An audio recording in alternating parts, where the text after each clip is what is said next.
Kalau tuanku mati, siapa punya? Anak saya punya. Siapa punya rumah ni tuanku? Oh, perasan dia bukan dia punya. Nanti dia akan tinggal harta tu. Siapa punya?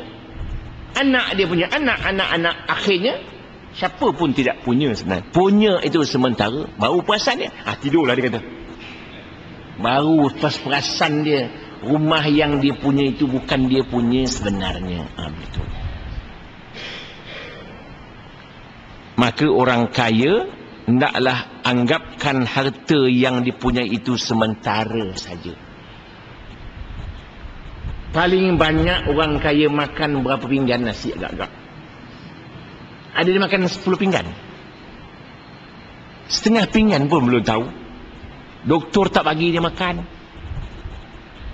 Boleh saya makan nasi tuan doktor? Jangan, awak kencing manis. Udang, jangan, awak ada gaut. Kambing, nak mampus. Semua tak boleh makan. Akhirnya saya nak makan apa tuan doktor? Awak makan kulit roti je lah.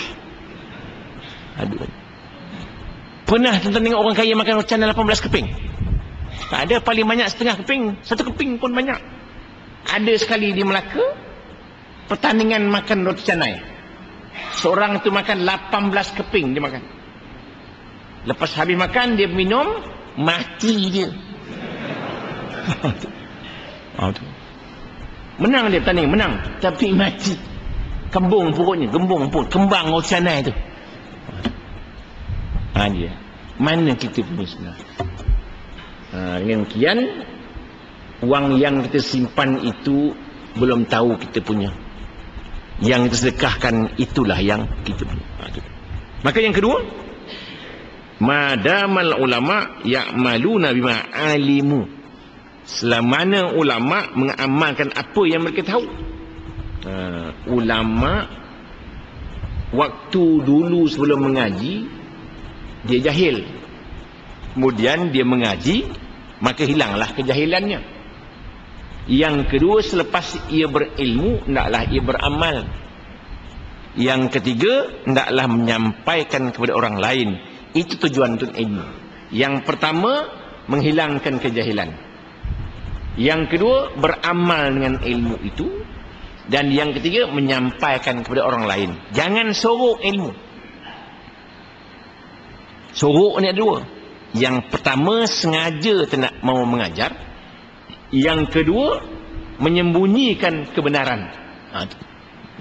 Tak berani nak menyampaikan yang hak. Bimbang. Kalau orang tanya hukum, apa hukumnya tuan? Haram ke halal? Sah nak cakap ni. Kata. Haram ke? Sah juga. Halal? Lagi payah. Jadi apa hukumnya? Halam hukumnya. Halal pun tidak, haram pun tidak. Jadi halam hukumnya. Tak berani. Ulama mesti menyampaikan yang sebenar, yang sebenar-benarnya. La yakhafuna laumata laim. Tak takut cercaan orang yang mencerca. Innama yakhshallaha min ibadil ulama. Hanya yang takutkan kepada Allah ialah orang-orang yang bersifat ulama. Kalau ada ulama tak takutkan kepada Allah, apa macam? Yang ditakutkannya manusia. Kita takutkan kepada Allah, maka manusia takutkan kepada kita. Kita takutkan kepada manusia, manusia tak takutkan kepada kita. Ramai orang yang takutnya tak dapat kesenangan dalam dunia ini. Betulkanlah hukum itu. Tak berani nak kata yang benar. Yang benar tak berani. Kita mesti istiqamah. Kalau kita baca sejarah zaman Umar bin Abdul Aziz, 20 orang kena tangkap dalam peperangan Islam dan Kristian. 20 orang Islam kena tangkap. Maka Raja Rom pun panggil orang Islam ni, mari sini seorang-seorang panggil.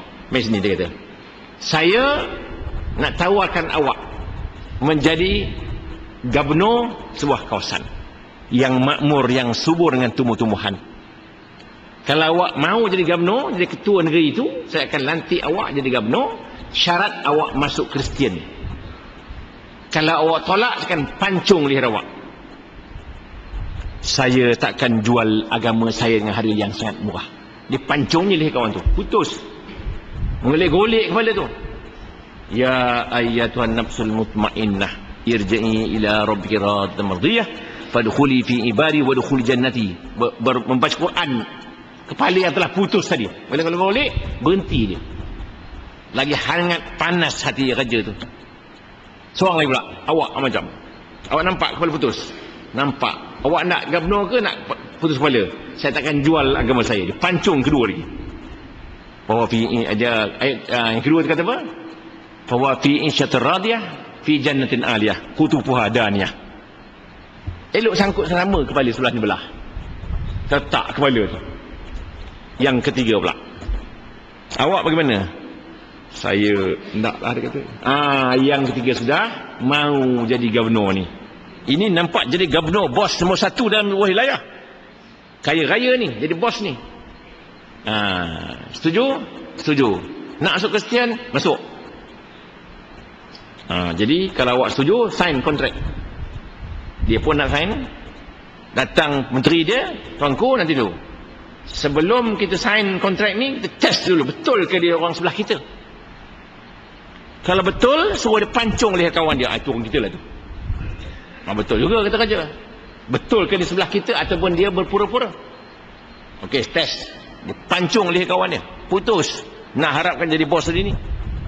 Kata menteri dia, tuanku tengok member dia pun potong, kita lagi teruk, dia kata. Dia potong pun semua gitu. Dunia pun tak dapat, akhirat pun tak dapat.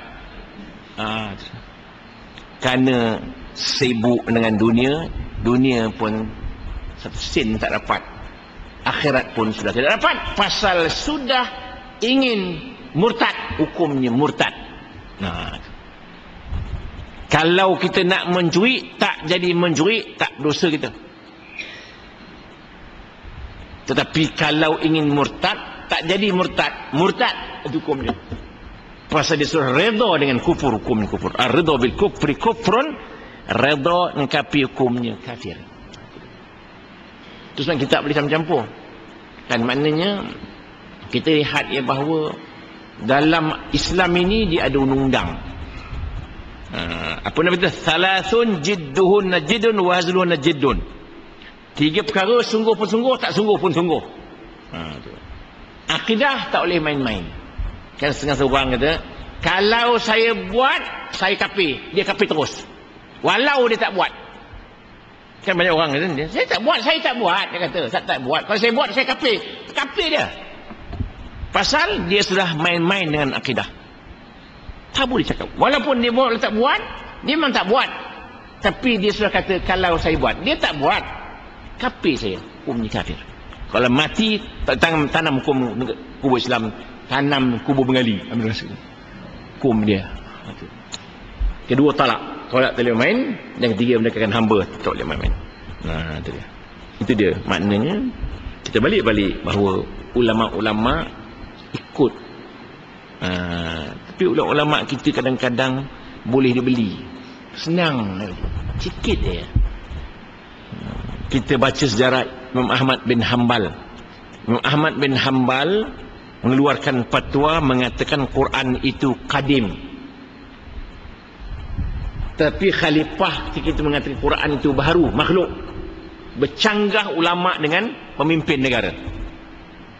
Tangkap khalifah, tangkap Imam Ahmad bin Hanbal, dipenjarakan. Pasal fatwa bercanggah dengan fatwa kerajaan. Duduk dalam penjara. Lama-lama arahan bau rotan. Kalau tak tarik balik, rotan. Tak lama datang ulama-ulama sebelah khalifah tadi. Pujuk